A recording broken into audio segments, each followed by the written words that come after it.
Morning students, open your English reading book, find out your book page number 32। तो आज हम करेंगे sound of u. U t से क्या बनता है? अट। यू से बनता है ut. B u t but. B से बन गया बै, अट बट। बट मीन परंतु। C u t cut. C से बन गया कै, कट। कट मीन्स काटना। N u t nut. Nut means अखरोट। H u t hut. H से है बनता है। हट हट मीन झोपड़ी। जी यू टी गट। गट मीन आंत यानी कि पेट। S h u t shut. Shut mean बंद। U d ud. U d से क्या बन गया? अड।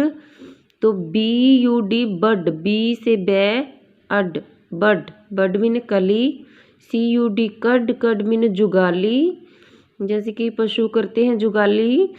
M U T mud. Mud mean कीचड़। T H U D thud. Thud mean गिरना। U M P ump. तो अभी इसके आगे हमने डी लगा दिया। D U M P dump. Dump mean क्या होता है? गूंगा। C L you M P clump. Clump mean पेड़ों का झुंड, यहाँ बहुत सारे पेड़ होते हैं।